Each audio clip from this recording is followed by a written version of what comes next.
Hey, everybody, going live. Dakota Grappler, early for a Wednesday. We're going at 6 o'clock here, so some of you guys might be surprised. But we usually go at 8 o'clock most every Wednesday, but we'll try to work around other people's schedule. I'm now very happy to introduce our two guests for tonight, or this afternoon, if you want to say it. Jared Franek and Brandon Metz, two West Fargo boys who both just came back for the D1 Nationals. And we're going to talk a lot about that tonight. And I just want everybody, as you start tuning in, make sure you go over to Dakota Grappler. You can check out the website again. I'm putting more and more videos on all the time, more and more articles. It's just continuing on. This also is transferred into a podcast. So any of the podcast places, if you go to Spotify, you can go to any of them. You type in Dakota Grappler, you should be able to find these as a podcast later. Plus, these are archived over in YouTube, so you can subscribe or do whatever you want to do to basically catch this in advance or later in the future. You can make sure you hit the bell so that you guys get notifications when we get on there. Other than that, I do have some news. I'm thinking in the very near future, I will have Nebraska head coach Mark Manning on coming in the near future. He agreed last night that he would love to come on and talk some wrestling with us. So he'll be in the near future. We haven't set up the exact date. It might be as soon as next Wednesday, or we'll work around his schedule. And make sure you pay attention on Dakota Grappler to see that. Okay. So then after that, let's go straight down. You can see Bill. He's with me all the time. Bill Holton. Not going to call him Horton or Bob or any of those names tonight. Yeah. And you guys don't know the joke about that. I must have been drinking one night and I called him Bob Horton, I think, instead of Bill Horton. So everybody out there, let's go straight to the two NDSU boys. I want to start with the guy I actually have known the longest, and that's actually Brandon Metz down the far corner. Met his dad back at his welding shop, probably when Brandon was about a 7th or 8th grader. And he's been he's been pretty much a force since a long time. Fearless is what I first said to him when I first broadcasted him for the first time. And he's been NDSU's heavyweight for several years now. And first question I want to ask him is, what are the chances that you will take this next year and still wrestle for the Bison, considering you don't use a year of eligibility? Well, actually, this next year is my 5th year, so I was always going to take this no matter what. I think it's a question of if I'm going to take the 2 years. Yeah. We'll see. I'm planning on starting grad school next fall, so it would be high possibility that I plan on taking the 6th year of eligibility after this next year. Okay, well that sounds pretty good. And Bill, did you catch what he's wearing? I did. Yeah, he's been a Cardinal fan for a long time. Brandon has. Carrington Cardinals is what I was telling him earlier. Yeah, and then I want to go up and we'll ask you lots of questions. I want to go back to Jared again, and you have a little more eligibility, but tell us now your first impression of walking in on your first match at the D1s. It was, I mean, it's what I dreamt of, since I was a kid, started wrestling, being down on the mat. And I was fortunate enough to, the last few years, have the ability to go down and watch nationals as a fan. I attended probably 3 different events, and the atmosphere was like nothing I've ever been in for sports. So seeing it as a fan for years and years and years, and then being able to go down and actually be a wrestler there it was pretty cool. I mean, a lot of nerves, but once the whistle blew, it kind of went away, and time for business. So yeah, definitely. Okay, we got somebody's echoing. Just don't want everybody out there, just be patient. If we get a little echo, we'll figure that stuff out. But yep, Brandon did. He echoed out. So here's what I want to do. I've got so many questions. I'm going to actually let Bill ask a few first, and so I don't hog the whole show. Okay. So yeah. Bill, why don't we have Bill go right away here? Yeah. Hey, great. It was great to see both these guys competing at nationals. We talked to Ryan Blaze last week, and we had this discussion about that first trip to the national tournament, how amped up it's so easy to get. And I guess I've watched Jared wrestle for a really long time, and he just really does always seem to be kind of that cool customer, and I think that probably lent pretty well to his style. I mean, I have no doubt you felt some nerves, but like you said, when that first whistle blew, it was pretty much, down to business. And it just didn't seem like there's, like the moment was anywhere too big for you, Jared. Is that kind of, you felt fairly calm when you got there? Yeah, that's pretty much it. Our coaches have told us, and everyone you talk to says there's nerves and stuff, but my coaches did a good job telling me and really talking to me and making sure that I knew it was just another match, and the whole nationals thing, just forget about it and approach it like any other match, like the first match of the year or whatever. So I did a good job of that, I feel like, and yeah, it does match my style, because I try to always be pretty calm going out there. I don't really listen to music going into it or anything. I kind of just get my breathing under control and try to be as calm as I can. So yeah, I felt pretty confident that was going to be the case when you came in, and I'll be I'm maybe not the first one to say it, but the first one to say it in this group. I think Jared put himself in the picture and shows that he can win a national championship at this level. Right there, obviously, don't want to. Right to the brink with Deacon. Great match. I was really, really proud. Happy to see what you did there. It's fun to. You talked about when you first met both these guys, and I first really was around at an elementary duels trip, down to Nebraska, and so this kind of goes back a long ways. I remember, sitting at the buffet with Brandon and trying to see how in the world he could eat that much food and still gonna go wrestle. Is that right, Jared? Am I wrong? That's true. You're gonna make Jared laugh too much. You're talking about. I remember it like it was yesterday. So, but and Brandon, you and I talked a little bit at the state tournament, and this season was pretty different, right? You guys seemed like you were wrestling in the same building with the Jackrabbits just about every week, if not twice a week, I think. And but tell me kind of what your feeling is on how the season played out and different from what you've seen in the past. I didn't like the lack of tournament feel. That kind of bothered me a little bit. I like doing the Southern Scuffle or even the Bison Open. I like just getting that feel for like having all day, like be ready, get a few matches in.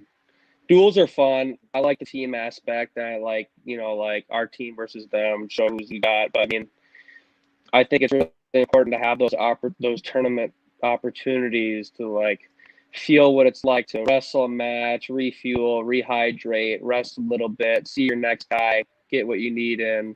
I think that's huge. And maybe I lacked that a little bit going in the national tournament. I don't know. But I think next year we'll get back to that as normal, which will be good. Well, you were tested in the Big 12, though, right away, and you beat a guy that was ranked 2 at that time twice, to basically qualify and to get there.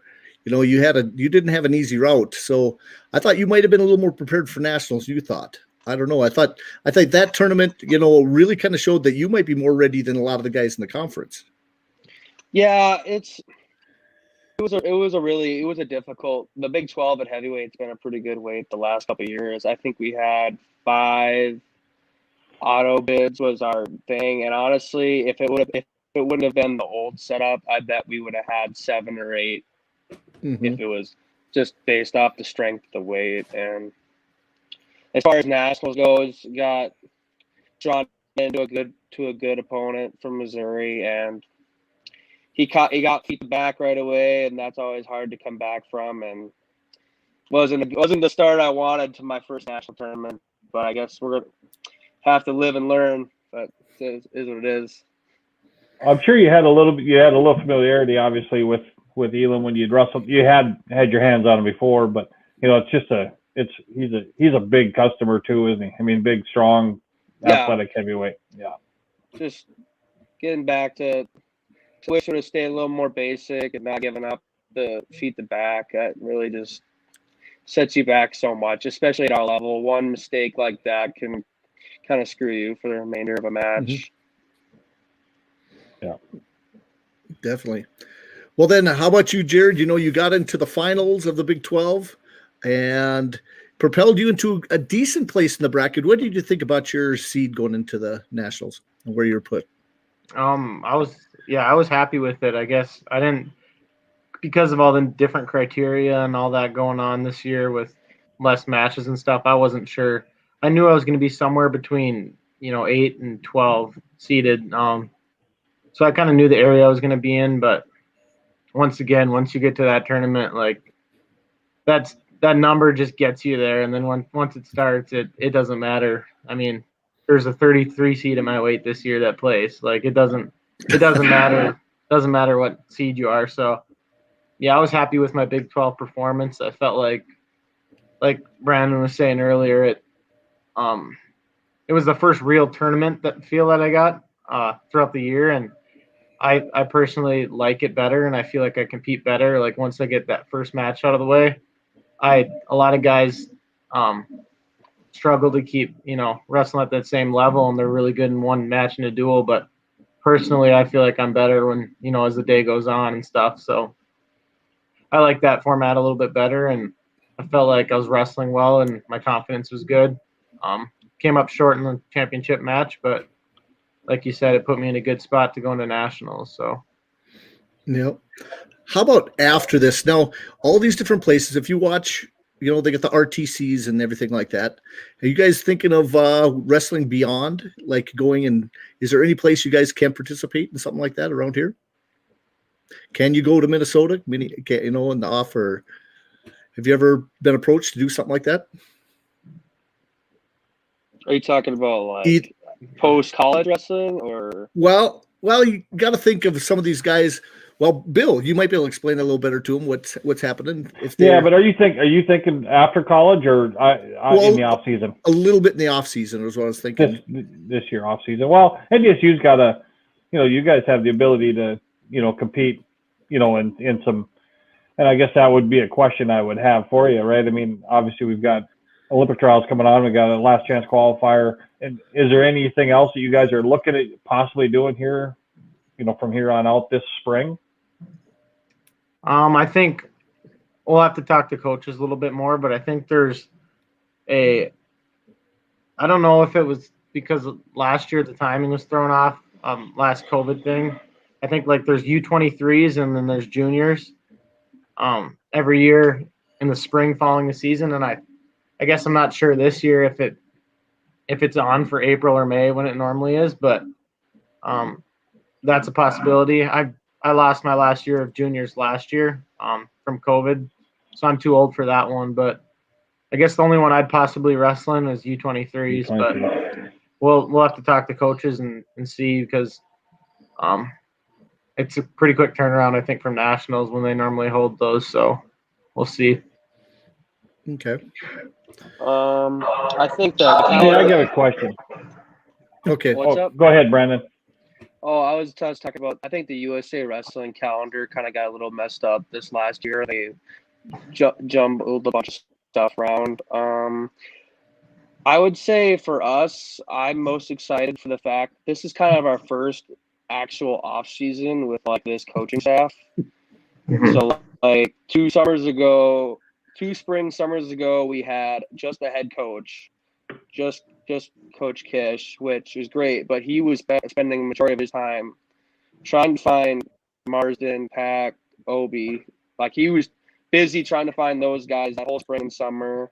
And then of course we lost all last spring and summer to lockdowns and stuff. So this is honestly our first off season with this coaching staff together. So that'll be interesting to see and cool. See where we can make our jumps there.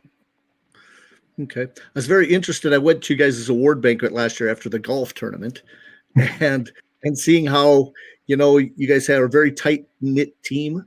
And I really thought you guys, kind of played off each other very well. And I kind of noticed that pretty much all year. What do you guys think of the growth of the NDSU wrestling team over the last few years?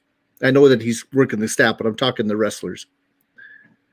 I think we've grown, on the mat, but most importantly off the mat. We've definitely the culture change since I got here has been night and day. Like everyone's hanging out, outside of the room, and everyone has each other's backs, and it feels kind of like, I mean, in West Fargo, we had that same feeling. In high school, we had a really, really close-knit group growing up, and it feels like our team's similar to that now. So it just makes it a lot easier to go to practice and have each other's backs. And when everything's on the line and, you're dead tired and you need a takedown in overtime, it's easier to do it when you got guys that, have been through everything with you, and you're not, I mean, you guys are brothers, so. Mm-hmm. How about you two? You guys been roommates since high school? College?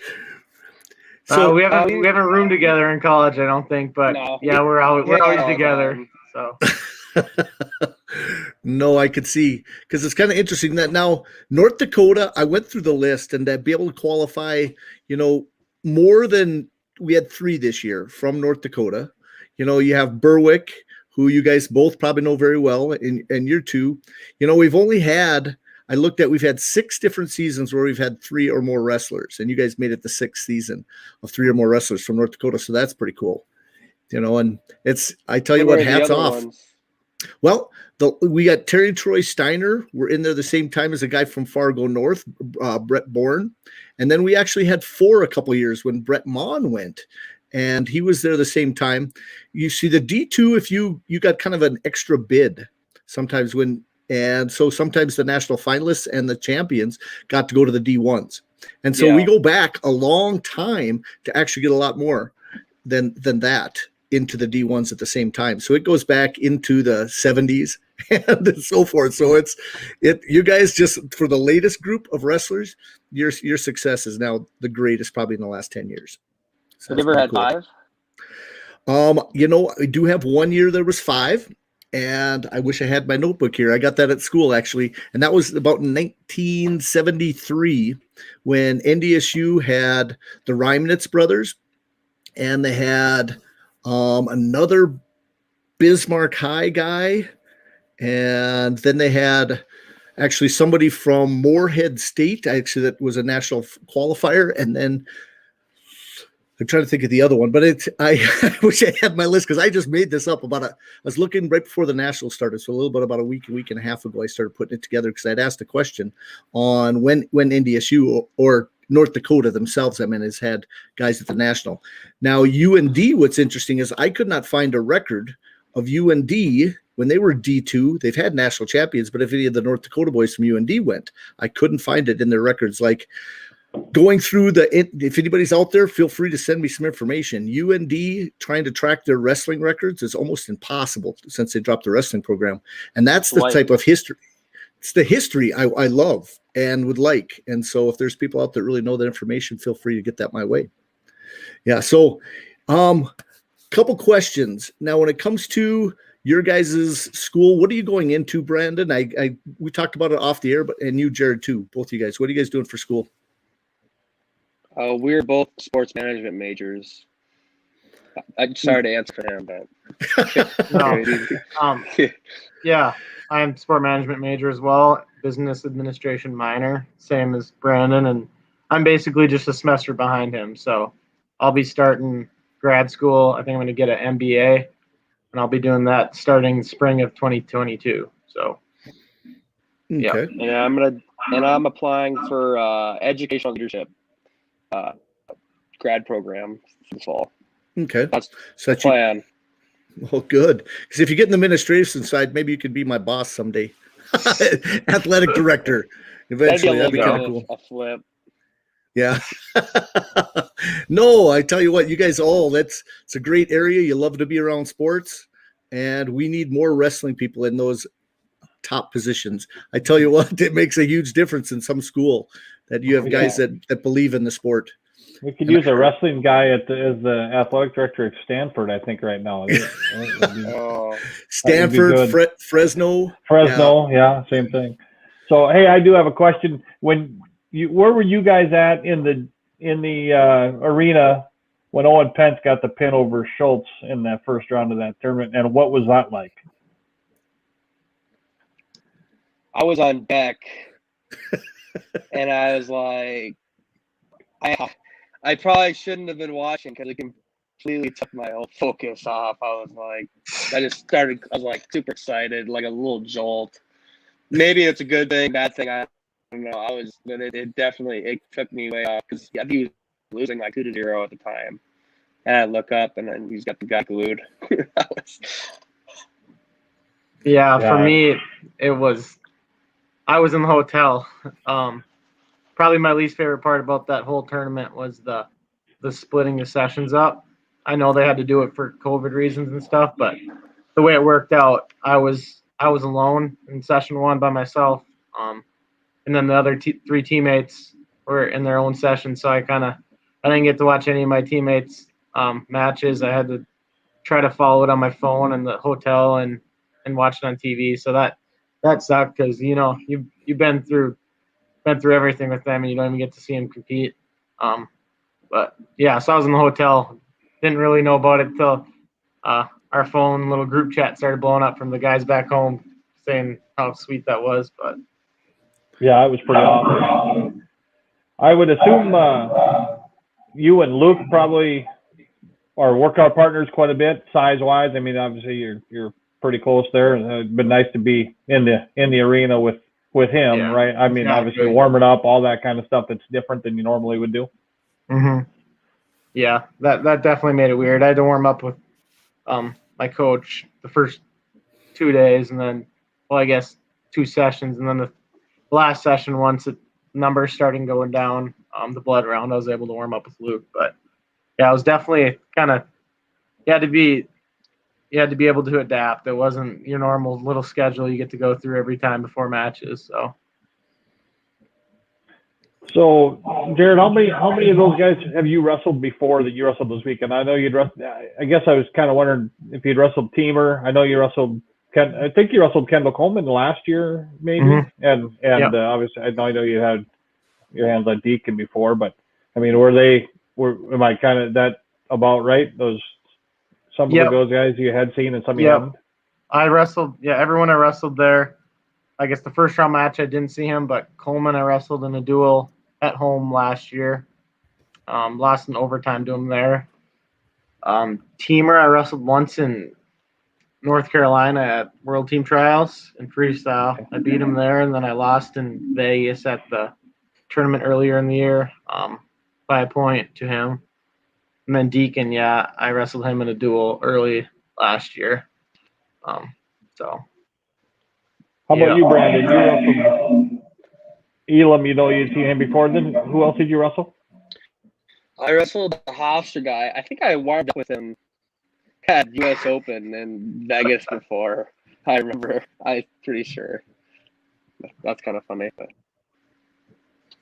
yeah, I think Missouri is joining the Big 12 next year also. So probably. You think so? I had heard a little rumor of that, but I didn't know if it was actually going to happen for sure. Yeah, I think them and Cal Baptist. Don't completely quote me on that one, but I think to replace Fresno. I'm assuming. Well, that would be good. Yeah, that would be sweet. Definitely make conference harder and push the Cowboys more. Okay. I want to ask a couple questions about mindset for both of you guys. Now, you guys have been lucky enough to kind of be on center stage on like the Fargo tournament, the junior nationals. What is the biggest difference being in college for you and for having to prepare for a match? Let's go start with you, Jared, compared to even high school or maybe some of the bigger tournaments you've been in. For me, I guess nothing really has changed since high school. I always did a pretty good job at just trying to stay focused and, like I said, be calm and not get my heart rate too high. So the biggest change going to college would probably just be you got to be really focused, I guess. Like Metz said, when that whole Owen pin happened before him and stuff like that, that goes back to me as a fan at nationals, like trying to see everything, trying to watch every big match and stuff. So carrying that over to nationals, I started trying not to do that because there's so many things going on, so many crazy matches, upsets and everything. And coaches just try to, quit looking at it, just focus on yourself. So that was the biggest transition, was just being able to focus on myself. Whether we get to pin the match before me or we get pinned the match before me, that shouldn't change how I go out there and get all, too excited and get tired or too sluggish. I should, just maintain my level of focus no matter what. So okay. How about watching film and having a game plan going into matches compared? Film for me, I personally don't really watch it. I enjoy watching wrestling, but when it comes to film on my opponents, I tried that early in my career last year, and I found myself not wrestling to the best of my ability when I did that. I felt like I watched too many matches and started just, if he does this, I need to do this, and basically picking out all of their good moves and worrying about trying to defend them. And that just totally threw me off my game of, scoring points. So personally, I don't watch. My coaches take care of that for me. And if there's something I need to be aware of, this lefty single this side, he comes up to me before and just gives me the rundown. He's going to try to hit this on you. You know how to stop it. And then, that's how I prepare for that. And then what was the other thing you said? That was it. Okay. Yep. How about you, Brandon? How about your prep? And mindset going into matches? I think one thing, because being heavyweight and a lot of the duels end on us, and we've always been in quite a bit of close duels. I think it's really important to stay focused on my match. I can't be worried about the team score. I mean, obviously the team score is important, but I can't be worrying about where we're at with that when I'm warming up for my match, because I think if you get too caught up in that sort of stuff, you kind of can take away from your wrestling. If I'm wrestling a guy that's not my skill level and I'm thinking about how the duel's on the line, I might go out there and wrestle complacent and not to the best of my ability and try and score points. And honestly, I fell to that before, so I'm not perfect, obviously, but that's a great example of having a good mindset and being 100% focused at that point in time. And as far as video goes, this year, I was trying different stuff this year. This year, I didn't watch any video. Personally, I used to watch a lot of video. I'm like Jared. I think sometimes it maybe makes me overthink. I think more about what that guy can do than what I'm capable of doing. So this year, I tried just focusing on myself. I didn't really watch much wrestling. And, maybe next year I get back to it, making note of what a guy can do. But I think it's just all part of learning and growing and being a student of the sport. I mean, I'm still growing and learning, and I'm in my 4th year college wrestling. Like, it's crazy. You're never not learning. Yeah, definitely. No, I've been so impressed. You're a guy that I always see as the guy that likes the pressure and wants the chance to win a duel if possible, or to have that, because you thrive in that atmosphere. So what do you think about that for yourself? Do you enjoy being under pressure? I'd say, I mean, obviously everyone gets nervous. Like, if a big duel between you and a rival school is on the line and like it's coming down to you, you're probably going to feel a little bit nervous. You're going to have opposing fans booing at you, saying you're stalling. You take one step backwards. Oh, he's stalling. Like, you're going to have that. That's just part of it. But I've always liked the pressure, because I know Jared and all my teammates, I know like they've seen me put in the work in the room. We all know how hard each other works, and I know they're relying on me to get it done for them, just like they did the 9 matches prior. So I do enjoy it a little bit. I like having that, like, this is on you. That goes back to wrestling. You're just kind of like 2 gladiators. It's like you have no one else to blame but yourself. So at the end of the day, that's kind of it sucks. It's a great and horrible feeling. Well, I tell you what, one of my big sayings is pressure is a privilege. And if you respect it, you'll own it.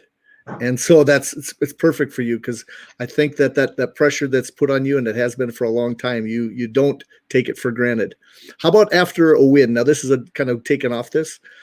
I could see you having a after win move, like old belt or, the Superman. Do you have one, Brendan? No, Shooting I mean, it depends. I should ask Jared, does Brandon have one? No, Oh. not really. I could see him pulling out the Superman, or you could do something. I get excited, but I usually keep it in for the most Okay. part. Jared's way more calm and collected than I. He's way more business. Yeah, I don't even think I could pull off a good celebration, so I just stay away from it. Yeah. No. How about celebration of nationals? Do you have a favorite?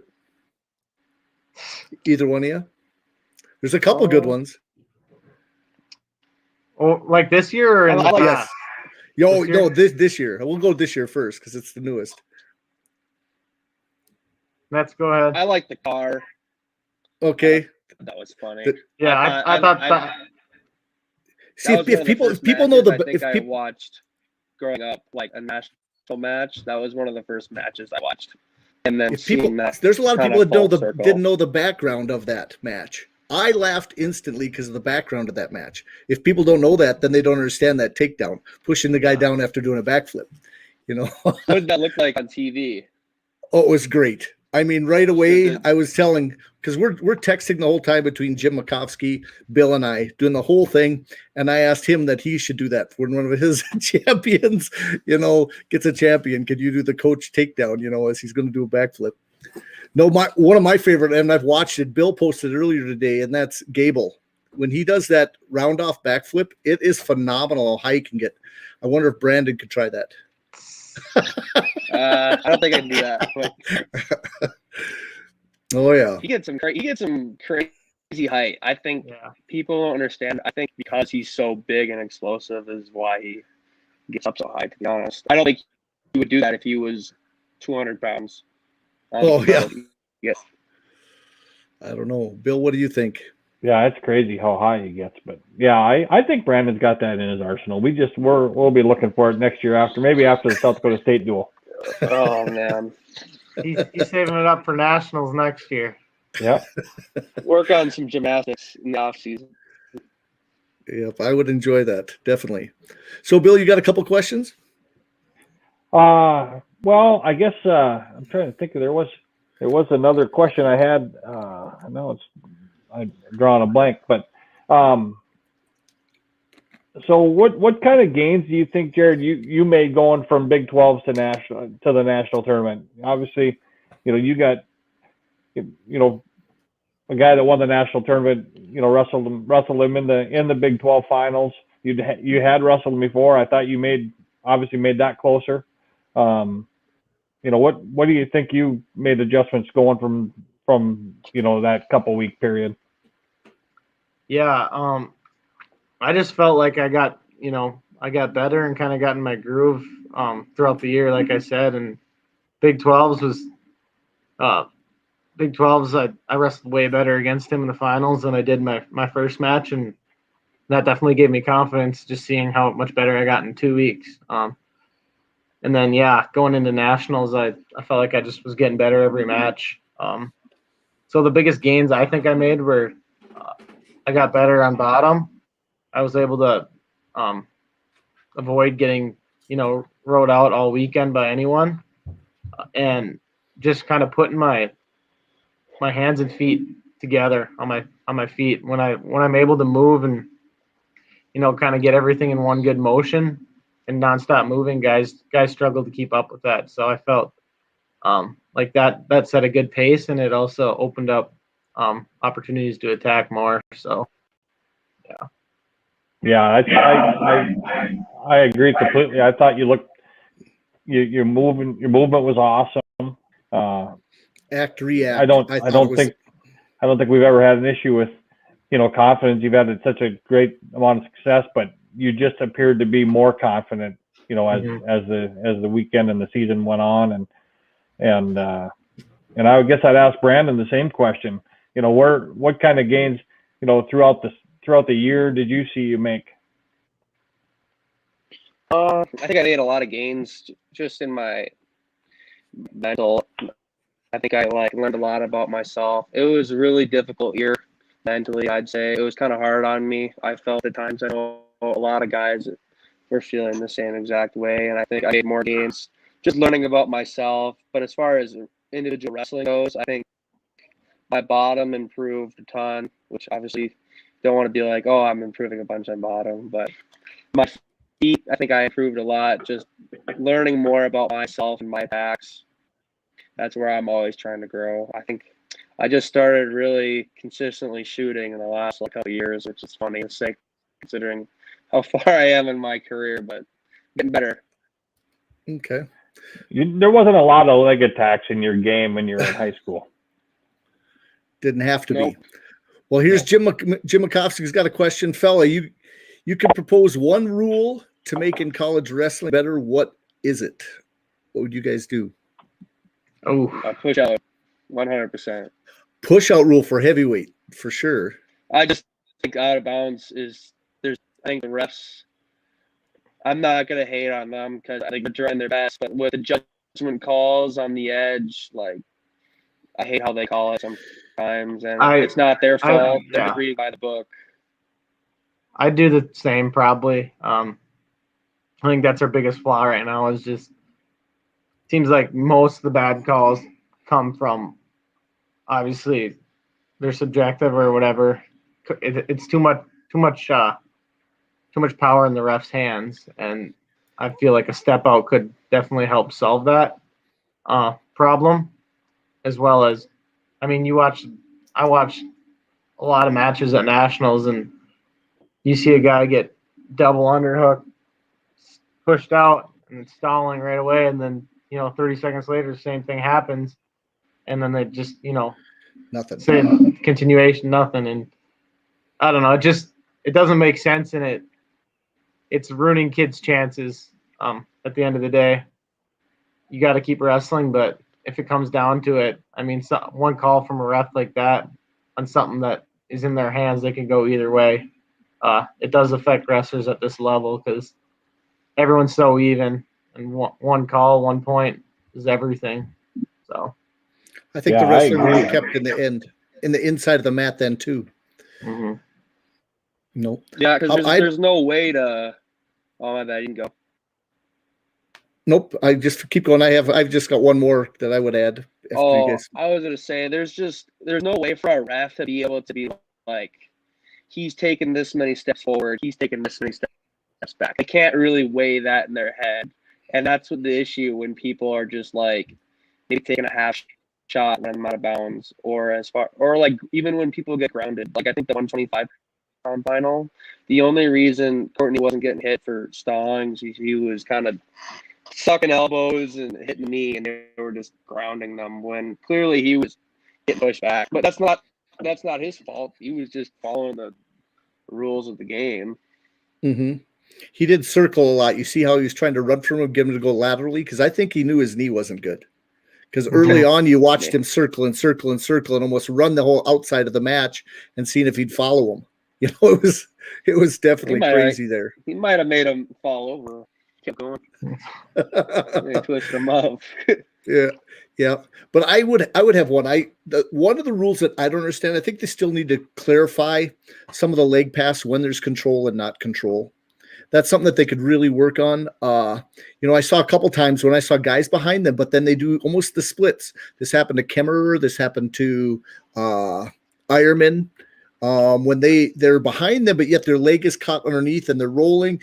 And I don't know if the referees have the same idea of when points are being scored. And so that's why they have the bricks and the challenge and everything else. But how many times did the matches really slow down after that brick got thrown out there? The position doesn't get in the same again. And the leg passing, it really catches me in a position where I'm going, I'm not sure if that's the type of wrestling I like to watch. And as a fan, I see guys on their back, but yet they're throwing the leg over the top of their head. And you never want to put your back toward the mat. And that's the thing that wrestling has established at the college level, collegiate level. It's okay as long as you're passing a leg over the top of your head. No, it's, and from the feet position. I don't know, Bill, you have any ideas there? Well, I think that the danger rules, has really changed that. I think we're seeing quicker positions there, right? I mean, I think, a way to scramble out of some of those positions, that was a way to game that system a little bit. And I think that danger rule, and I think it's a great rule. I really like it. If I was going to pick one, I'd be right with you two guys on the push out. And it's just a matter of how do you do it, right? Is it both feet out? Is it 1 foot out like it is on the international level? But I love it. And not to mention, Jared mentions you see a guy double underhooks walking someone straight out, and they ding the guy that backed out for a stall, and they get to see the exact same thing the next time, and they call the guy that was the offensive guy. We saw that happen at heavyweight a couple of years ago. So it's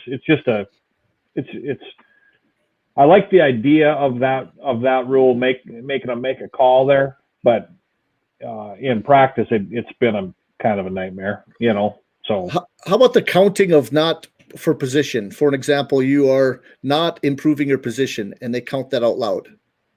I don't know if that should be counted out loud sometimes. The drop down rule on the leg. Right. Yep. I think it's important because if I finish a single leg and I don't even know I have like a takedown yet, I wouldn't want to get called for stalling, like sitting on a leg and not even knowing I just got in the from. I mean, I guess that's a great point. Yeah, because my match actually, I want to say it was in Vegas against Teamer, before Christmas last year. That kind of what Brandon was just saying. That didn't. I'm not going to blame it on that, but I remember we went out, got close to out of bounds, and it was like a questionable two takedown position, and I didn't know if I had it or not. And it was like, all the chaos going on, and I couldn't hear, and the ref didn't start counting. So I went to improve my position, and he pulled my arm, and he circled out, and then time ran out. And later I found out they did give me the 2, but they weren't counting me down there. So I had no idea if I had it or not. So that's a good point that he says. You gotta obviously improve position, and you can't sit there and stall. And if guys don't know they have possession or whatever of legs, they're going to sit there until they do. So I think that's important to let them hear it. So yeah, I think it's important to count it. Now this brings up the next point, right? So if I got a guy game in the system, he we get a 5 count, you just get to 4. Bump up above the waist, drop back down, get to 4 again, bump back. That's just stalling, right? I mean, it doesn't have to be. We don't have to just have a 5 count, right? If a guy's not working to turn, he's just stalling. I mean, but we have taken a little of that. I mean, the refs have taken a little of that out of the equation, right? They're only. That's the biggest concern when there's mandatory stall calls, is that when people are stalling, if it's not one of those type situations, they don't call it either. But not everybody. One guy does, and the next guy doesn't. So that kind of puts you guys in a mess too. But there was all kinds of issues, I guess, at the tournament as far as ref calls. But I mean, I'm here, right? I'm sitting in my easy chair watching. I'm not one out there reffing. So another one that I read on one of the blogs about it was some of these matches went 0-0 for the first 3 minutes. And they weren't a fan of that. They're thinking, guess what? Somebody needs to score in the first, almost like freestyle. Saying, guess what?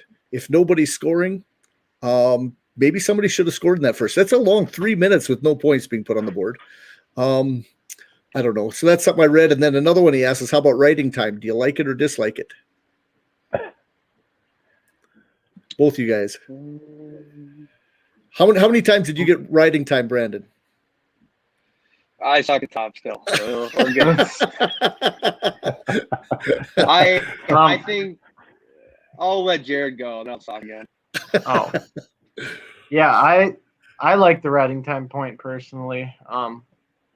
Just because in a game of wrestling in college, everyone's good on their feet. So sometimes you win matches on top and bottom. And I've always liked top, and I'm trying to, get better at it. And I've been decent at riding, and that's what I'm going to really, really focus on here this off season is transitioning from just that riding to turning people. So yeah, I like the extra point. Because sometimes, like I said, the takedowns are hard to come by, and if you can get out and the other guy can't, then it's just another way to win. So I like that you get an opportunity as a good rider for that point, because there are people that can't get out either on bottom, or would never work at it then either. Yeah, exactly. Yep. How about the near fall, 4-point near fall? That's sweet. Yeah, I like it. I mean, going to your back or getting someone to their back, it's hard. It's hard in college. It's hard anywhere, unless you're like a big move guy. It's hard to get people to their back. So, getting 6 points on a takedown the back is definitely. I think I like it. Personally. You guys can't Spencer Lee anybody, take the the arm bar and work a chicken wing in and tilt every time, and that's a little bit harder than it looks. he makes it look so easy sometimes. It's insane. I like the riding time. I would say I don't like when people just ride to waste time. I think they need to do a better job at finding a balance with that, and I think there's a lot of guys that are using that to their advantage, as people saw this weekend, to win matches. So it's kind of a gray area. I wouldn't hate. I know I thought of this a few years ago. I mean, I'm not the only one that thought of it, obviously, but the odds that the riding time point doesn't come unless you have a turn, and I thought that was a good idea. Now, on the other hand, I think the 4-point near fall kind of negates that a little bit, right? Because I think we're seeing more people working for a turn, but I do like a riding time point. I think it's in freestyle arena and folk style wrestling. Control is a big part of the game. There's 3 positions. You really got to be good at all 3 if you're gonna be successful.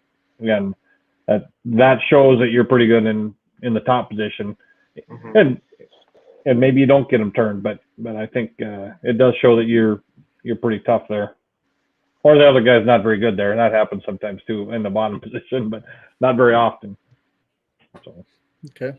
How about Brandon? If you had a Hodge Trophy winner, did you have a chance to look at those? Would any guy you would favor in something like that? I'd probably say Spencer Lee, just because his body of work. I mean, he's been so consistent.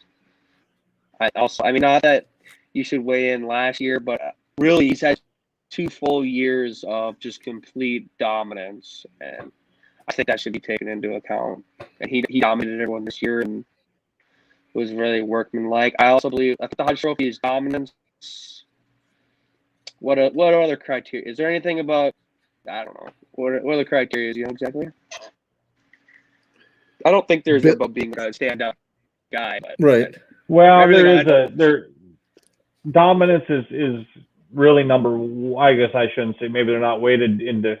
Obviously record is one, dominance is another. So pins and actually pins is one, but there is a a sportsmanship. I'd say part he of it carries also, himself like a champion, and he dominates in the rest of his field. So I mean, you really can't think of anyone. No, he's been the most quoted guy pretty much this weekend after some of his comments. Excuses are for wusses was his big one. Right away, I'm going, oh, here we go. And then he almost F-bombed it on the television. He got an F out, but he didn't get the rest of the word. So that was pretty big. Oh, just rearrange just a little bit. There's Jared, you got a Hodge candidate? My bad. My computer died randomly. Okay, how about Hodge Trophy? Do you have a pick for that? I don't know. I think between Spencer Lee and Gable probably for me personally. Yeah. I don't know. They're both so dominant in their own way. Like Spencer can put up points and attack people, and he did it without ACLs. But also Gable's had a really, really impressive run at heavyweight, doing what he's doing at heavyweight and scoring that many points. I mean, I think a lot of people compare and say, well, Spencer scores more points and texts everybody and all that, but I don't think they understand how hard it is to score, 10 points even in a heavyweight match on guys that are that big and strong. So was there any of the champions besides the top and bottom? Let's take out Lee and take out Gable, and somewhere in the middle that you became kind of a fan of after watching them wrestle this weekend? One of the finalists or champions?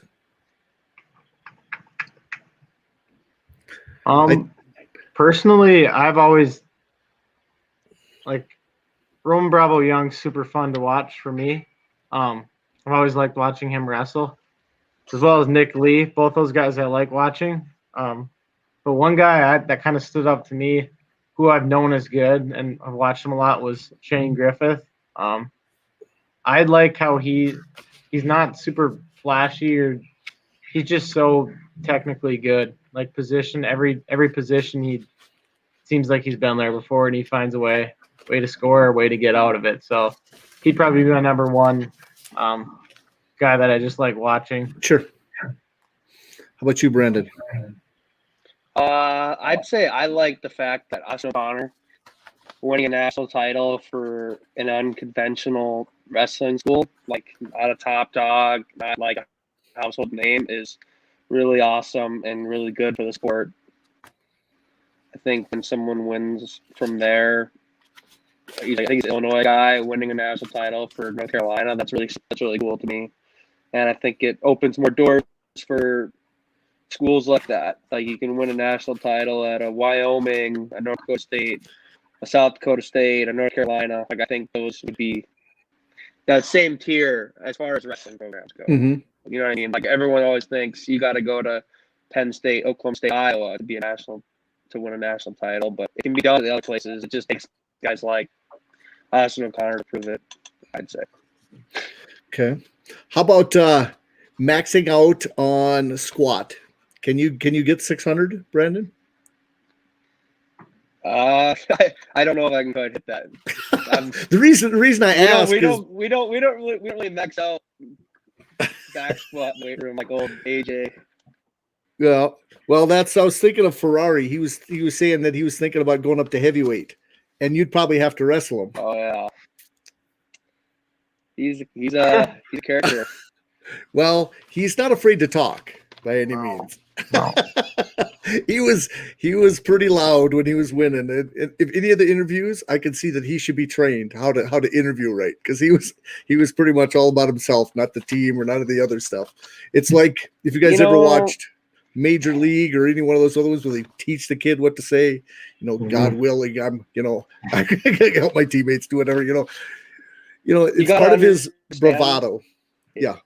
It's all part of his game. Because guess what? Mm-hmm. We're talking about him right now. Okay. That's where he's won. He's already won. If we're talking about him right now, he's won. That's just the truth of it, which is great for him. He's built a great persona for himself. Well, when they started mentioning all the stuff he does, since the age of 13, starting to lift weights and yoga and all these other things, I'm going, they're really pushing this kid. Mm-hmm. Yeah. Definitely. Whatever gets the clicks. Yeah. Bill, how about you? What did you think of that?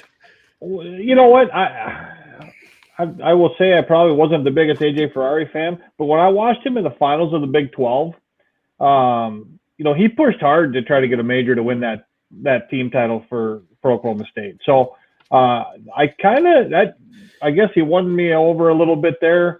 I did pick him to win the national title, so I was cheering for him in that because I had to be right every once in a while.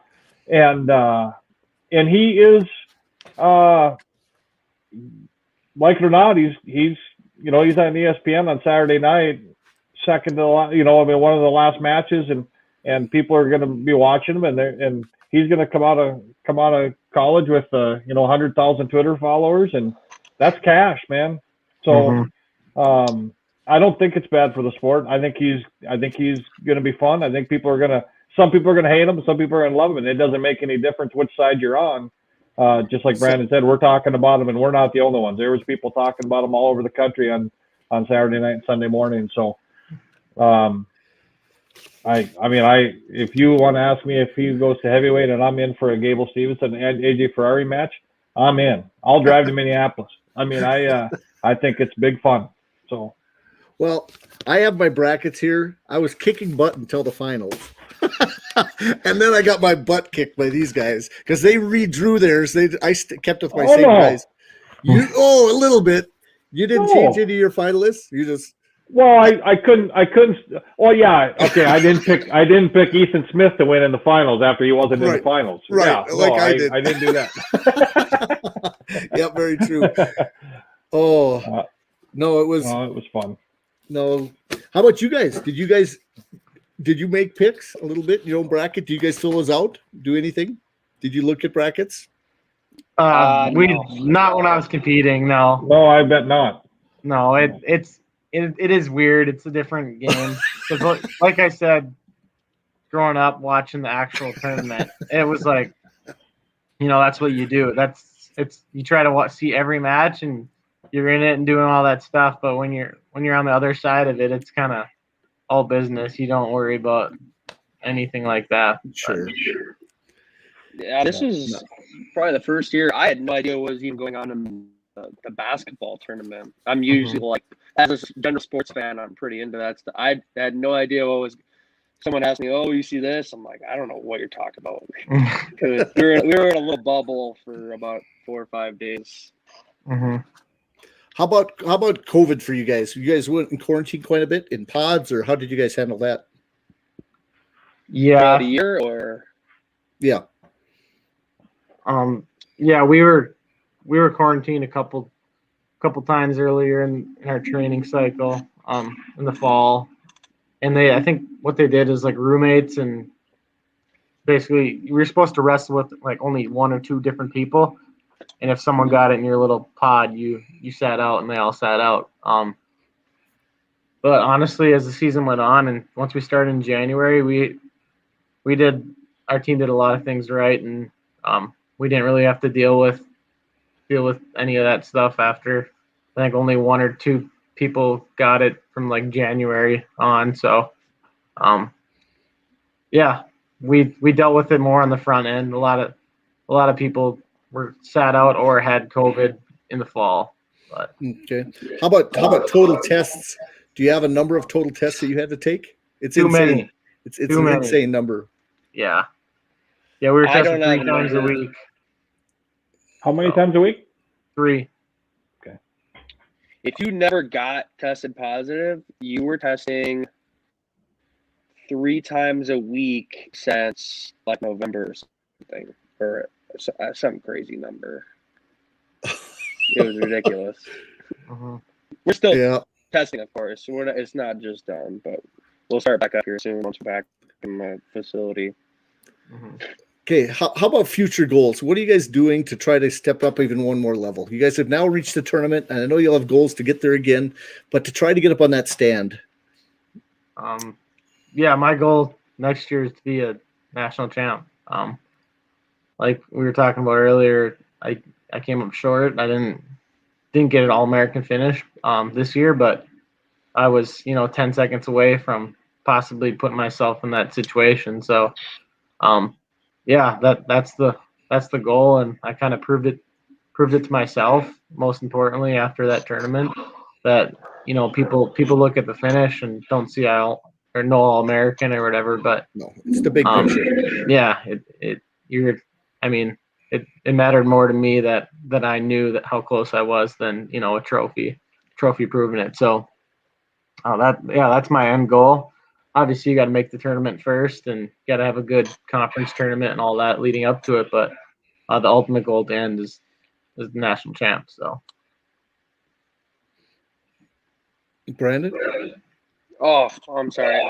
Ever since I got to college, my goal has been to be a Big 12 champion and an NCAA All-American. And those goals haven't changed. I mean, I know I'm right there with 90% of the bracket. I can wrestle any of these guys to the best of my ability. I'm right there, and we're gonna keep figuring out. We're gonna keep putting away, and hopefully we'll end up there next March. That's the plan. Sure. Mm-hmm. Either one of you have to worry about your weight a lot? One of us does. Yeah, I think you can guess who that is. Yeah. No, I felt like 157. I've grown into it pretty well here.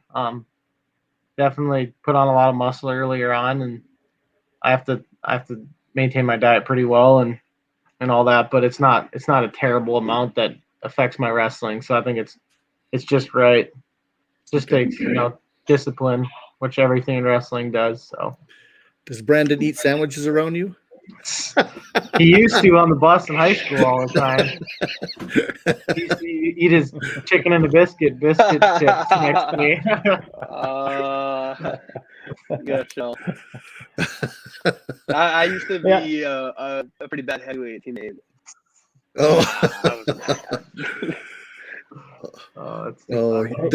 The benefits of being a heavyweight. Yeah. Yeah, for sure. Yeah. So you guys, what was so you've had a couple of seasons here, obviously. What's your favorite tournament you've wrestled in?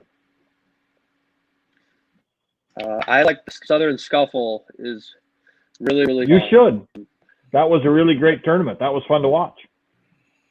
I think not even just I think the Southern Scuffle, if you ever get a chance to go out there, Chattanooga, Tennessee, kind of an underrated city, I thought. Kind of a cool city. And then the tournament, really well ran. They got the PA guy who's on there making all sorts of funny comments. Like he's in the middle of the mat. They like bring some guy in from Nashville, I think, or something that comes out.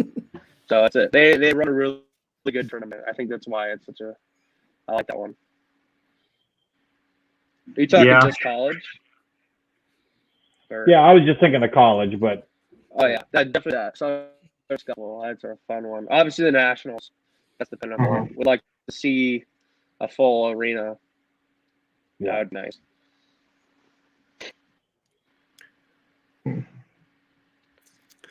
Okay. Well, actually, we've hit that hour, so I got tons of questions I'd ask, but I want to ask you my quick fire questions to both of you, kind of how we end it and get some personality questions out of you guys. And it'll pop up on the bottom for those that are watching again. And so here is my first question. What is it like to be coached by you? If I asked your wrestlers someday, what would it be like to be coached by you guys? I think, that's a good question. I think that I would push my wrestlers to the best of their ability, I guess. So at times they'd probably not like me, but I'd be benefiting them in the end. But a matter of, or if I'm talking just coaching in a corner, I've always been kind of quieter, so I don't think I'd probably take more of the Cale Sanderson approach and say stuff when I need to, but not be too much. I mean, they're the ones out there, they've trained for it. Let them wrestle, and then I'll talk when I need to talk, I guess. So. Okay, I like that. How about you, Brandon? I'd say I'd be very basic and understanding. Like if I was to coach like a high school team, my wrestlers would probably get really bored with me because I'd be only telling them to stay in good position, move forward, and I don't know. I've just seen so many people, first year wrestlers, like be able to like place at state by just being able to get out on bottom, staying in good position. Like I go into West Fargo's room, or if I go in the room and I talk to like guys in the team, I tell them honestly, if you stay in good position, like keep good pace, you're gonna win 75-80% of your matches in North Dakota, and I think that's wildly underrated. Like there's so many different things you can. I think people like to go. They try too much, I'd say, and I would try to keep it more simple. Okay, awesome. Okay, here's the next one: Powerade or Gatorade?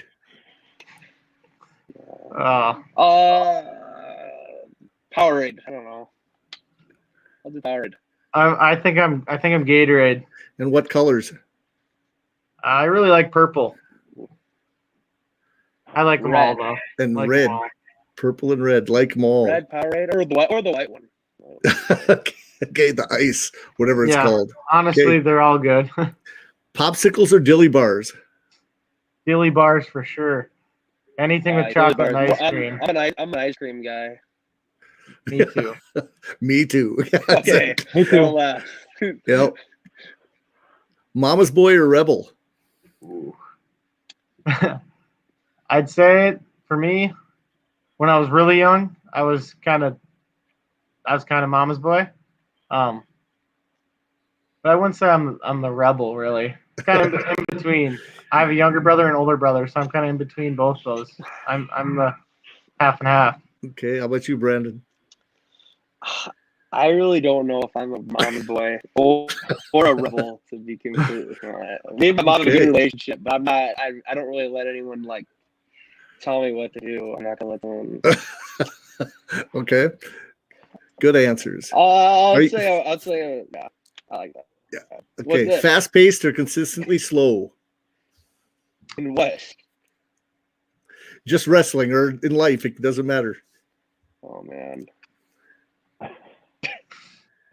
That's hard. I'm kind of split up depending on what we're talking about. I like to wrestle, fast paced, but I take my time, like school wise and stuff. It takes me a while. I do that usually slower, but I'd say more overall life, more consistently slow. Kind of sit back and do it right, but do it slower with intensity. Yeah, exactly. Yeah. Okay. How about you, Brandon? I'm fast paced. I like to get stuff done. Come right at you. Like if I can get it done, the quicker the better, I guess. Okay. What do you consider yourself, a physical or mental athlete?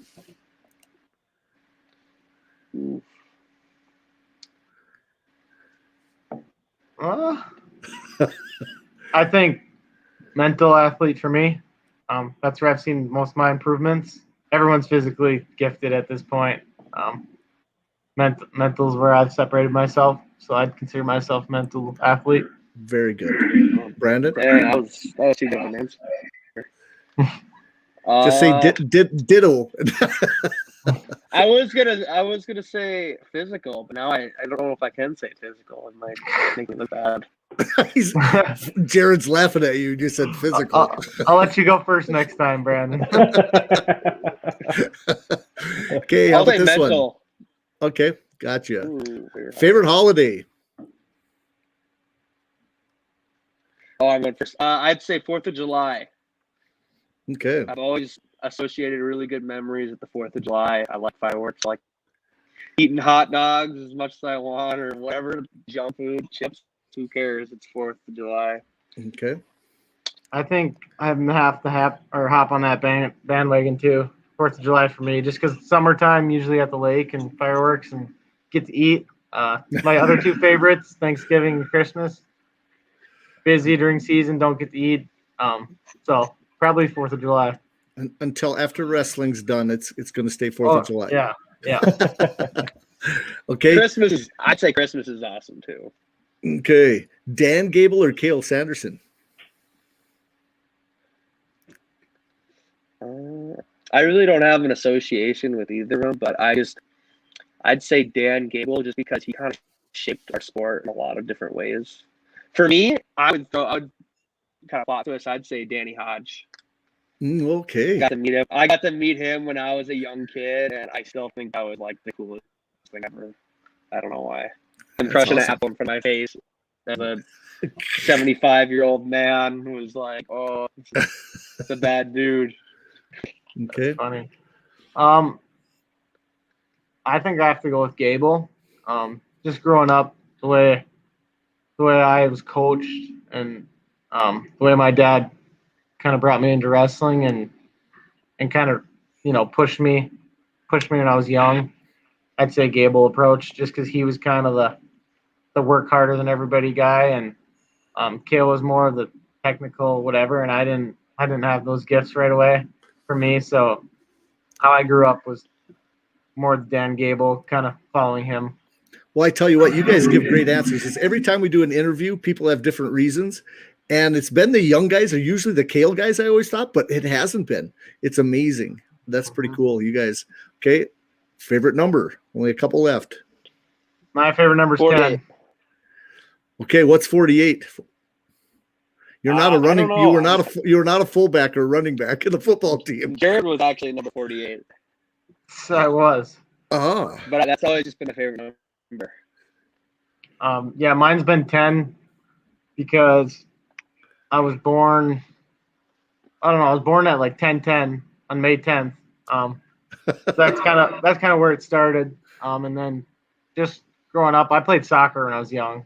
Big fan of soccer and a lot of like have different sports have different like their stud, their numbers, whatever. A lot of the good soccer players wore 10, so that's kind of where I wore it. But then once I hit football and transitioned to linebacker and running back, 10 really wasn't the number for that. So then I had to take Brandon's number. yeah. Yeah. Okay. Best wrestler you ever wrestled? That's a tough one. I'm talking, you can go high school and then college. If there's somebody that's different. You can give it a characteristic too. Maybe you can even say the strongest wrestler you ever wrestled or the best. Dang. I wrestled Gatorade. I think he has a good chance at being a Olympic level champion if he continues his trajectory. So I'd have to give him that one. Okay. I'll give you a couple answers. Okay. I'll give you college so far, probably just the best and hardest person to wrestle, just to get him out of position or anything, is David Carr. He's just so positionally sound and strong and explosive. But back to high school, and a lot of people probably, I mean, he was really good in high school. Alex Lloyd. That kid was the most explosive kid I've ever wrestled. I had my hands on him, and the next thing I know, I was on my head. It was crazy. He hit the nastiest foot sweep I've ever seen, or seen anyone get hit on or been hit with, and that was on me. And yeah, so he's probably just the most athletic, gifted kid I've ever wrestled in high school. Awesome. kid. Yeah. Yep. Any habit that you learned in wrestling that you still do today? Maybe you learned early on a habit. Is this a wrestling technique type deal? Well, I'll give you an example one for me. And usually I ask people that have been out of wrestling than this one. Mine is I still weigh in every morning. I step on the scale. You do? Yeah, and there's no reason. And I still drink water like I was dieting, like you haven't had water. So the whole glass is gone.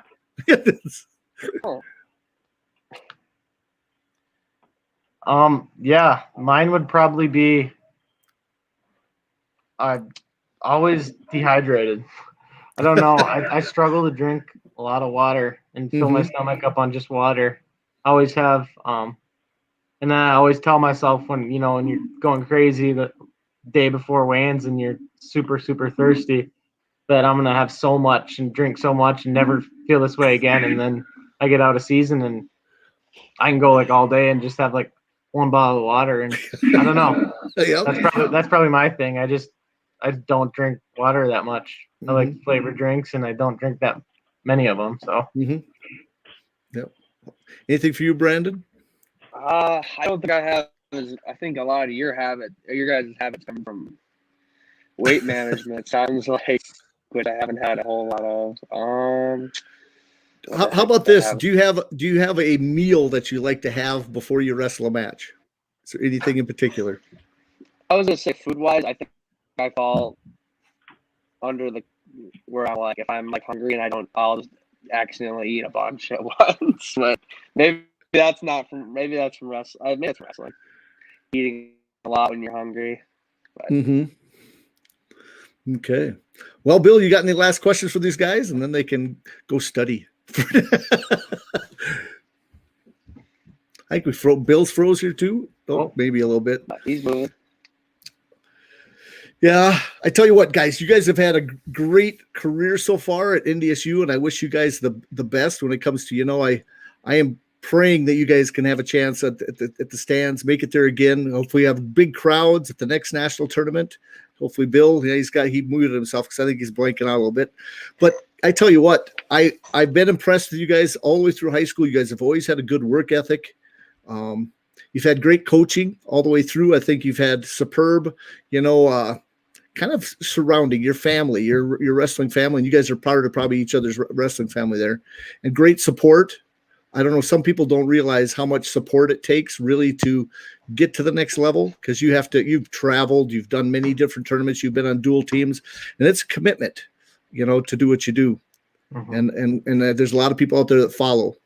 How about you, Bill? You got any last questions? See if you can hop on yet. Nope. I think we've lost Bill. Let's blank Bill out. He's buzzing. Oh, he could type it in, I think. I don't know. You're buzzing, Bill. He is buzzing. That's why. There we go. I muted him. He'll be mad at me because I've got mute controls. He unmutes me. But no. Any last comments, Brandon, for you and for Jared? What would you like to tell other people in the state of North Dakota about you guys wrestling, and if they want to get to the next level? Some of the younger wrestlers that might watch us. I'd say let's keep growing North Dakota wrestling as a whole. I just really hope people keep continuing wrestling in the summer and doing that stuff. I always really liked the stuff in the summer at like Bismarck camp for nationals. That was always super fun to me. Even if you're not a guy that you think you're gonna be on the podium at Fargo, it's just so cool making those relationships with different guys, Class A or B. Some of my best friends are Class B guys. I know that's funny to say, but I met those people through that different summer wrestling stuff, and I still talk and hang out with them to this day. And some of them aren't even in school. Some of them are plumbers or whatever the heck they're doing. That's just an example. How about you, Jared? What would you tell some young guys watching this? I'd tell them to stick with it. I mean, like you said, we have three North Dakota guys representing at the national tournament, and we're looking to grow that, every year. And I just say stick with it. You can accomplish it, everything from being from North Dakota. We traveled everywhere, and the more I've realized, the more matches I've wrestled, doesn't matter what state, what high school they're from. If you work hard and you got, good support like we do back home, everyone supports us. We have so much support from just the state. You can accomplish your goals, and I know down the road, when I hopefully get on that podium, I make sure to send a big thank you to the wrestling community back in North Dakota, because there is so much mental state that people don't understand that goes into it, and it's not just performing it. There's a lot of support that needs to come from different people, and people to be there for you when you struggle, when you lose in the blood round. So yeah, just stick with it and believe in yourself, believe in your coaches. Awesome. Appreciate you guys coming on tonight. Yeah, no problem. Thanks for having us. You betcha. And we'll visit again. Definitely. We'll visit again, and hopefully, we'll have great success and a lot to talk about with you guys in the near future. For sure. Okay. Well, you guys have a great night. We'll talk to you soon. You and Bill, I'll hopefully keep you on for a bit. Yep. I'm still here. Thanks, guys. Oh, they're gone. Yep. There we go. Well, I tell you what. Yep. There we go. See you guys later, Brandon, Jared. Okay. Yeah. So I tell you what, Bill, we had an exciting weekend. We can talk for a little bit longer. And then before we call it, because those guys are great guests, and I do appreciate them coming on. They'll be busy the next few years. They're both very good students, considering they're going to be start working on their masters. That means that, to be a good athlete in college too, you have to be committed at your schoolwork. And that's proven fact too for those guys. And they've been on academic All-American teams and doing lots of other things too. So they're not just great athletes, they're great people. They're great student athletes. Definitely. Yeah, they've been really a lot of fun to watch. Obviously we've known what kind of talent they had. Both have a great work ethic. Great to see kids that you have kind of watched since that elementary school age, grow up, and I thought Billy wrestled with. I know Billy and Franek were on a lot of the teams together, and Brandon must have been there too, all the way from elementary duels and stuff. Yep. Elementary duels, middle school duels, junior duels, all of them. So there was.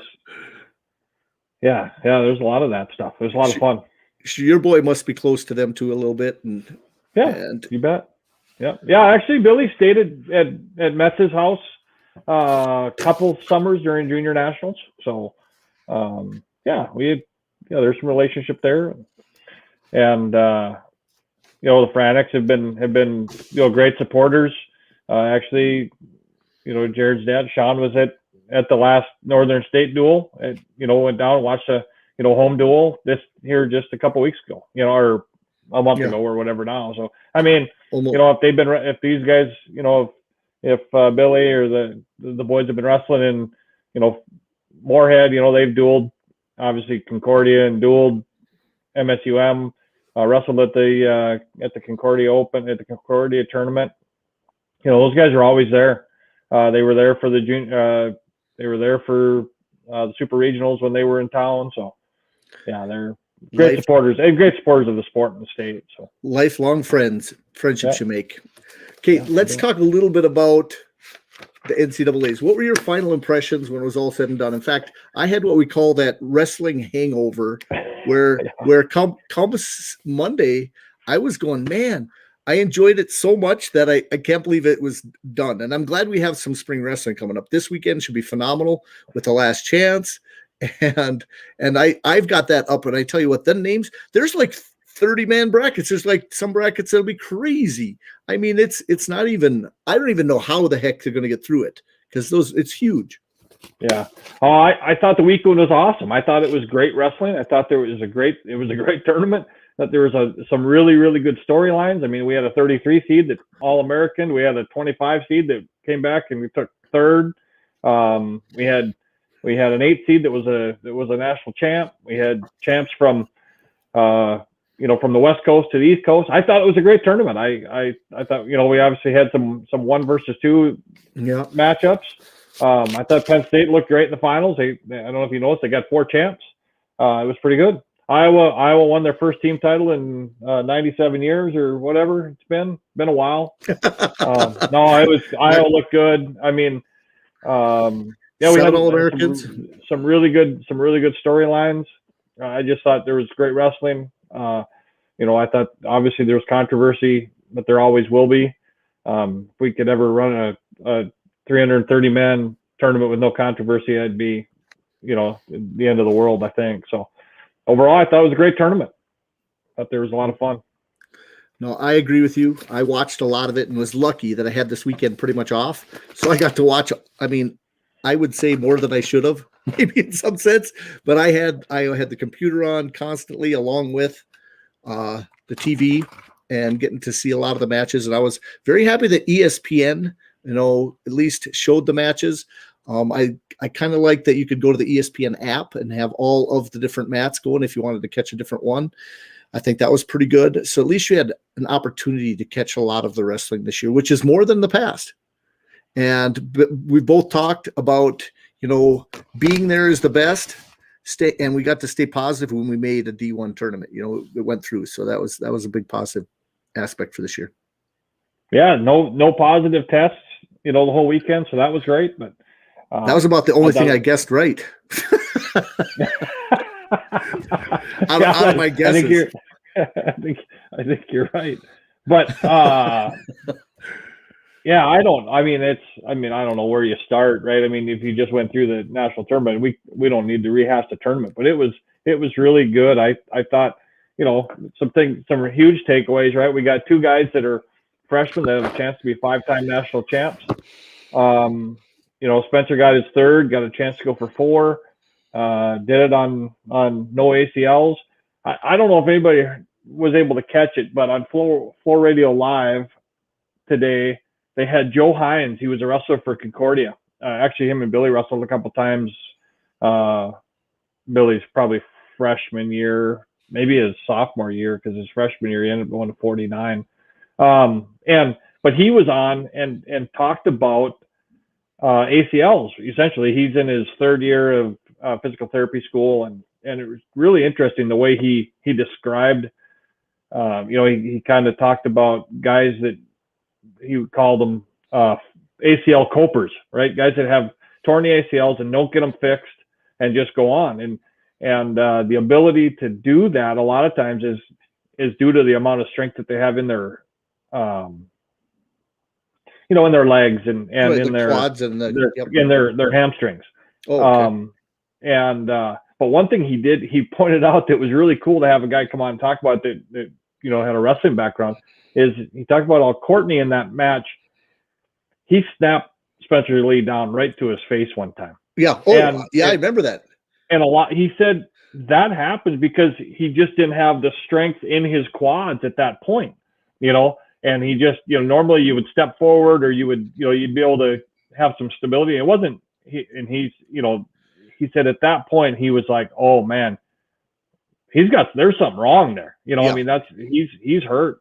Do you remember that point too? I remember the snap absolutely. Because he likes to press pressure. Yep. And then all of a sudden, wham, he got slammed. I'm going, my. He bounced his head right up. I mean, he snapped him to his face. So, and I don't know if, we were talking, before, and one of the questions that we had between you and I and Jim, one of those picks is, will Spencer Lee go 7 minutes? Well, I mentioned, I literally think, I said that after the Big Tens, he come off the mat and there was something wrong. I didn't know it, and I wish I would have. Yep. Yeah, everybody's a, amateur lip reader, but when he came off, he said something that was, he walked over and it was like, it's gone. Right. And he knew what a torn ACL is because he has one in the other leg, and he's got neither one of them fixed. Obviously, one happened 8 days ago or whatever, but he had one happen against Jack Mueller in the finals in 2019. He never got that fixed. So now we get to, speculate what happens at the Olympic trials in 2 weeks. But even at Joe Hines today, he said, he will probably look better in 2 weeks than he did last weekend. Not because it's healing, just because he's figuring out how to wrestle around it, not through it, but around it. So, right.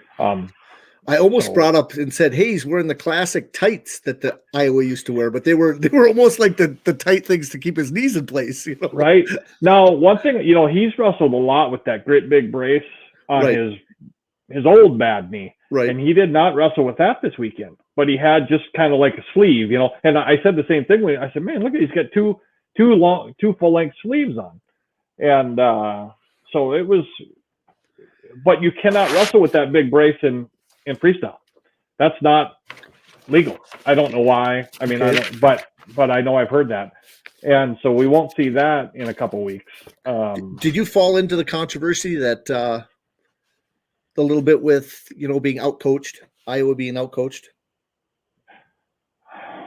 I don't know if I'll say they'd be outcoached. I think I mentioned it in our group chat that I think that Kale has guys comfortable when they come in. And so, they look so relaxed. It looked to me like they just didn't feel any pressure. Comfortable. And that pressure is where you start seeing guys look like they're getting tired and then that might not be the coaching in the match. That's the preparation time. Right. Right. And so, it's a different aspect. You definitely see how Iowa's always been intense. It's an intense match. I am going to go at you. Yeah. And Penn State laid back. And look up how many takedowns. They had 4 takedowns in 4 matches. That was it. Right. And that's a team that in the past has scored 15, 16 points a match but that's not how they were going to win those matches. You're not going to score 10, 12 points against Dayton Fix. You're not going to score. I mean, if you score 10 points against Jaden Ironman, he's probably scoring 14 against you or pinning you. But it looked like they wore Iowa out. They had Iowa. They just block. And I'm talking Kemmerer. I'm talking all the teams. Ironman. They were dead. And it bothered me because I've never seen Iowa guys look dead. This dead. And I don't know if it was the complete weekend, not having, you think if you have one big tournament, that's it. So they might not have been tournament prepped in the right way. You haven't had that battle of competition the whole time. And so I was, as an Iowa fan, it doesn't happen often, but I was disgusted on how tired they were at the end of the matches and losing matches in overtime. That's not Iowa in my book. Iowa. Yeah. And so that's that. So I almost fell into that controversy. Are they really? Because when you actually texted, I should have picked all 4 of them in our final picks. Because once they started won the first 2, you're going, I know it. They're going to win.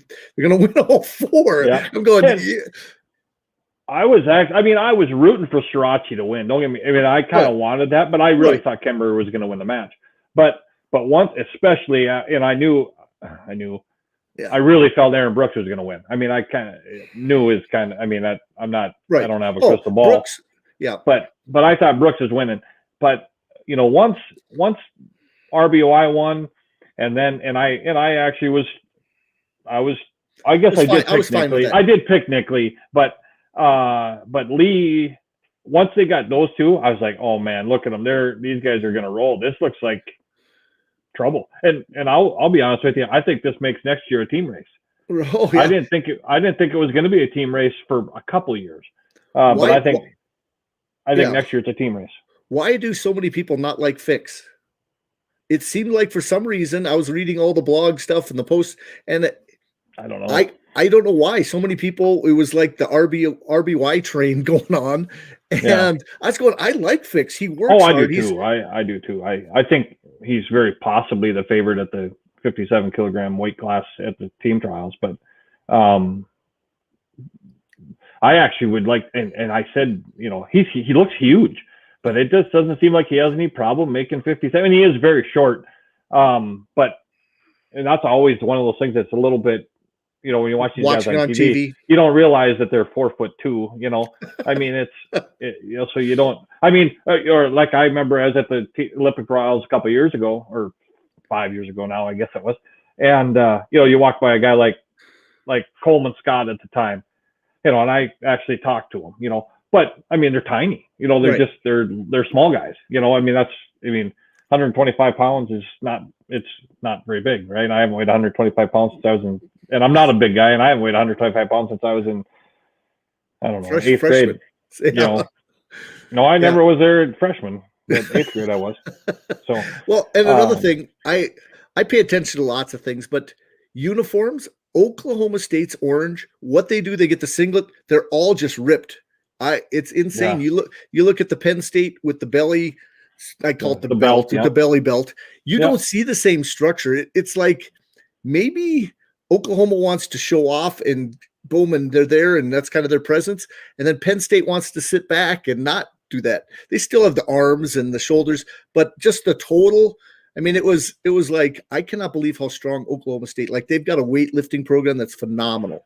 Yeah, they call it the Oklahoma State bulk job, but they're also cut a lot. They do cut more weight, I bet, than any pro. I guess from what I hear, right. My feeling is they cut more weight than anybody else in the country. Now, like I said, I don't think I think Fix could wrestle 25 all year long. I'd love to see him go to 25 next year and wrestle. That'd be fun to have him and Spencer in the same weight class. Mm-hmm.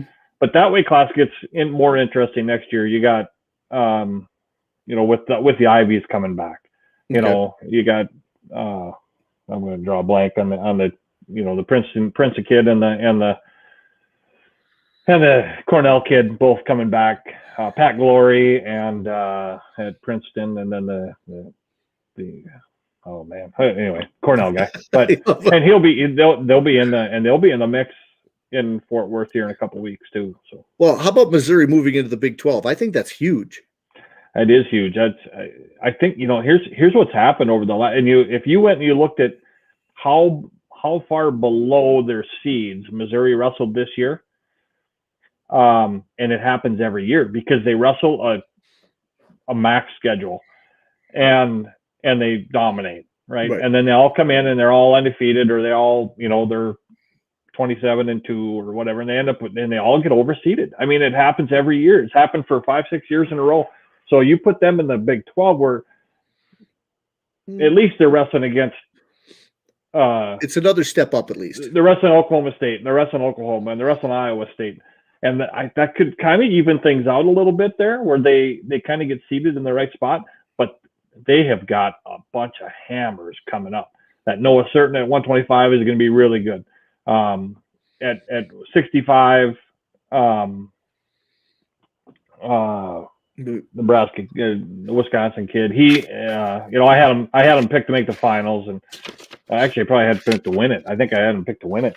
I don't know why I'm drawing a blank tonight, but and then Peyton Mako, is really good. Oh, O'Toole. Keegan O'Toole, yeah, at 65. That's a kid that can win a national title. I mean, he looks like, he's a true freshman. Looks like he's 12. And he was dominant all year long. He's gonna be really good. I mean, he is really good. Don't get me wrong. He is really good. So I think they've got a really good group of kids there right now. Brock Mahler at 49. Sounds like they're pretty young anyway, and they got 3 Elams, all good. I thought that is exciting. We obviously they came to Fargo this year and dueled, so well, how about hopefully we'll see more. The crash and burn of Nebraska?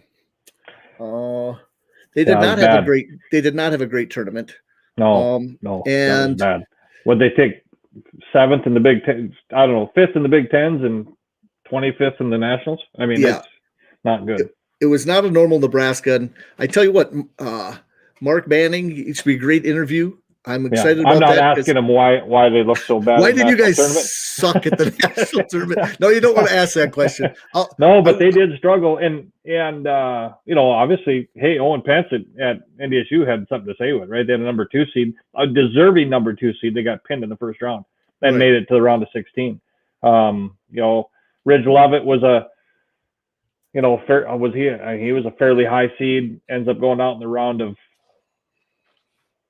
12 maybe. Right. They had a lot of guys that underperformed, for sure. I don't know the reason, obviously. Maybe it could be 100 different things. Could be just the way the seeds worked out. Obviously, with Schultz at 97, you get side rolled and put in a super deep half and pin. That's a long ways back to place. It doesn't get easy because you get someone drops in out of the quarter that loses in the quarters, and you got to wrestle them in the round before the blood round. Yeah. Yeah. So it doesn't get any easier, but that's a pretty good squad that did definitely underperformed. Right. Because there's some big names that come out of South Dakota that he's got to come to Nebraska. Mm-hmm. It goes way back. They've got a huge history of bringing in South Dakota wrestlers into Nebraska. So hey, they brought a pretty good one out of North Dakota there too, right? Jordan Shearer. I mean, 6-time state champ from teammate of Brandon and Jared. So 2 Jensens that wrestled heavyweight. They're from Mobridge last few years. They had the Paddens out of Harding County, South Dakota, wrestled down there. They have several other ones. They've got going way back, Hazen Bai. They go back to so many more, going back into the 70s and 80s. They could go back into some of that stuff. So anybody that has more information, I'm going to be contacting him again. He said contact him so that we can get closer and see what happens for next week. I will find out. I'm going to pressure him a little bit this week to just get him on the card so I can put out some media stuff. And I tell you what, Billy tells me he can get Colin Jensen on too. They're kind of buddies there. Oh, really? Yeah.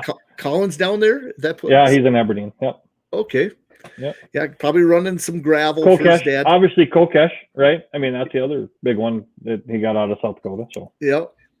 Oh yeah, definitely. But I'm talking the Jensens. I could get them on. I could call. I've got their dad's number. I could pretty much probably get them. He's advertised in the book since the beginning. So really? He's been an advertiser since my very first book, 20-some years. Cool. Yep.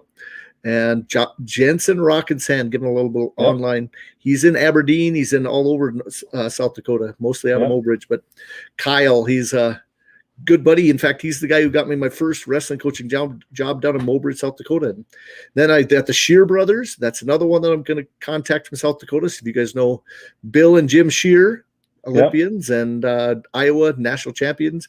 Also, it's an Iowa connection. But there's several more down there that I got to get a hold of. From North Dakota, I got to get Berwick. I want to get Berwick back on. I want to talk to him just on his experiences afterwards. I got a lot of coaches. In fact, back here on my list, I want to get Greg Stensgaard on. Now, I don't know if you know Greg Stensgaard's history a little bit. I know Greg Stensgaard. I've known him since I was a young guy. But he took him like 20 years to get his degree from NDSU. I'll give him a hard time there. But when he left, he went out to Utah and was a phenomenal. And he's in the Utah Hall of Fame. Many state champions, had some going to wrestle at NDSU and other places across the nation. I'd like to get Lynn Forty on. from out of there. So if anybody's out there and listening and pass the word on, they can contact me too, because honestly, we want to still try to do one of these, because I know the season all the way through the Olympics, if we can get one of these on a week, I know that'd be really good. If we have to take a pause, we're not ending this year. Last year, I'll tell you kind of the true story. Last week was the last time last year we did anything. And then my father passed away the following week. And I kind of gave up on wrestling, because guess what? He was kind of my inspiration in a lot of senses. And it took me a long time until about June or July until I decided that I was going to do anything with wrestling again. And honestly, it's my heart and soul. But it was one of those, for those that are listening, just I wasn't sure if I was going to do Dakota Grappler. That's the impact that it had on me a little bit. Now I've outgrown it a little bit, but it's one of those. It's one of those where, you know, you keep just driving forward. It's a wrestling thing too. I was put on my back, and somebody got a 5 count and got 4 points in college, 3 in high school, and I got out of it, high bridged out of it, and now moving forward, trying to get the next takedown. Lincoln McElravy. That's another one. In fact, I got somebody get me his information. I have not contacted them back. In fact, they were going to do that about the state wrestling tournament time in South Dakota. Other people on the list, Kerry Bowmans. That's another guy I'd like to get on. I've got connections with him. I should be able to get his information almost any time, but he's a really busy guy too. You guys know him. Probably you guys out there in the wrestling community. I'd like to get Chad Renner on in the near future. He's got some connections with like Les Gutches, going back to several guys out in Oregon State that wrestled out there, Randy Couture. You know, there's connections that if you had it the right way, we could get this really nice guys. If you guys got people you want to see, contact me, john.gums@gmail.com. If you're even somebody that's watching this, Randy Lewis wants to get on again. He contacted me, in fact, and said, would love to talk about this, but we're so busy. I think Randy would be a good guest to get on again, but he has to have his daughter around to get him on the computer. Let me look at my list. Barry McCleary, another one I'd like to get on. I wouldn't mind getting either some of the Pazernicks on, just to talk some history. New Salem's going to get close. I tell you what, they're going to have a really nice team next year. They're going to push for it. So maybe some history there. Try to get some of the Pazernicks on, just talk North Dakota history, because they're some of the first Class B guys to have all the state championships and brothers and so forth there. Dale Beckman. In fact, I wouldn't mind getting him on sometime here in the very near future. I talked to him at the state wrestling tournament, asked him if he'd come on, and he did agree that he would sometime. And I'd like to hear his story, because that's another history part of North Dakota. Got lots of other ones. In fact, I've had Dan Gable on the line a couple different times, but I just got to find him in the schedule, and I don't want to bother him. You know, I don't want to, as he says, in the near future, but it's another guy that I got to get on. And again, anything else, Bill? Because I tell you what, we made the hour 45 almost. We got lots of things we can talk about. I'll be interested in watching. Tell us a little bit what's happening on the international and the national scene, and then we'll go from there. So people this weekend, internationally or nationally, we've got the last chance qualifier. So 6 Olympic weights, men's, women's, and Greco, all in Fort Worth, Texas. Going to try to there's 2 spots. So if you make the finals, you get to wrestle in the Olympic trials the following week. When you think about the people, that weight class right there that you're showing, there's 4 guys that are not qualified for the Olympic trials. Which makes no sense. It's, so Hall and you just keep looking at all this. It's insane. Yep, Nate Jackson, Max Dean, Gabe Dean. It's unbelievable. So those are going to be some crazy brackets. Look at these guys at 57 kilograms. Darian Cruz, James Richards, Jack Mueller, Sean Russell, guys. National champions and national finalists. But this is just a preview. 65 is another one. Evan Henderson. Evan Henderson, he's been in the streets. He's wrestled everywhere during COVID and has looked awesome. Yes, he Pat has. Lugo, Lezak, another national finalist. Kolodzik, Pletcher. These guys are Mitch Mckee. Hey, one thing we should mention. Okay. Patrick Mckee. Russell, had a heck of a tournament, the national tournament. Ends up coming back taking 3rd. Had a great tournament. Looked like $1 million. University of Minnesota had a really good tournament. Had the most pins of any team in the tournament. They looked great. But he came back taking third, was phenomenal. If you look at his bracket, what he went through. Yep, he looked really good. So this is all stuff that's happening this weekend.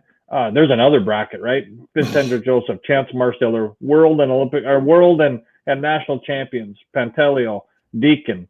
Here's Deacon. Well, we thought he's going to win the national tournament, and he's he's going to last chance qualifier. So, Tyler Berger, that's one of our Nebraska guys. So we'll find out how that goes for him this weekend. Yeah, I started going. I'm going. When does 74 stop?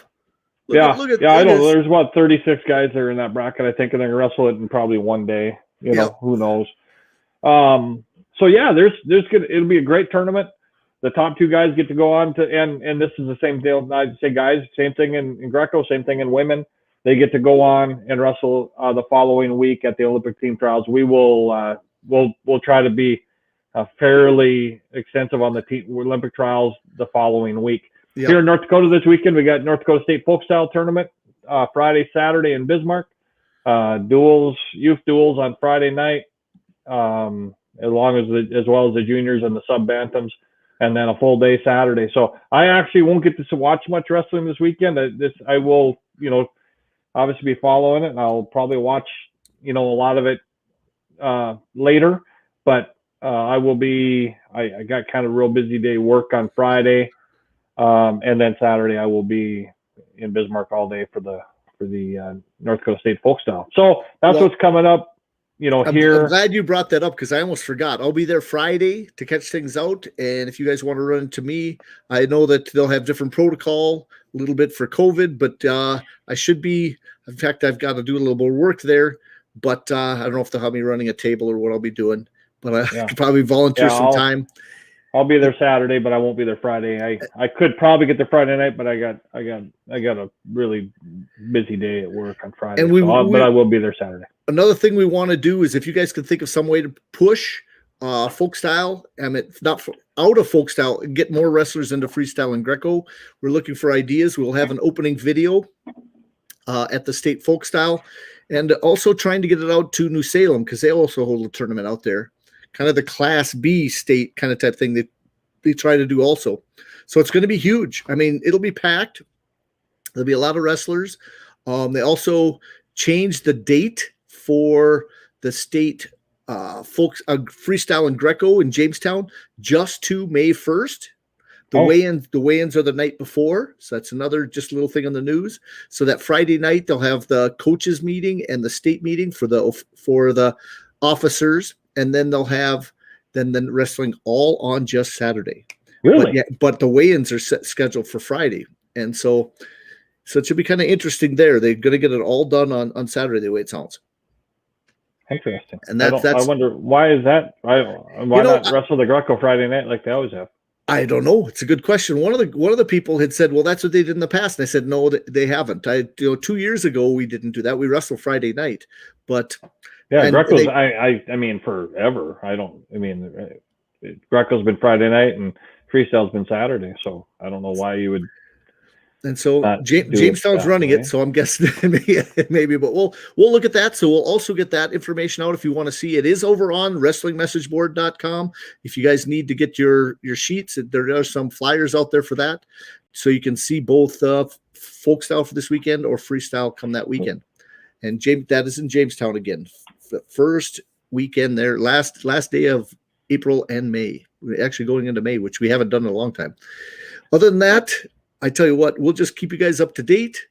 If you have any questions, feel free. Get out and promote the sport. That's what I'm here for. And same with Bill. Thanks again. You guys have a great night. We'll talk to you soon. Dakota Grappler Live is out.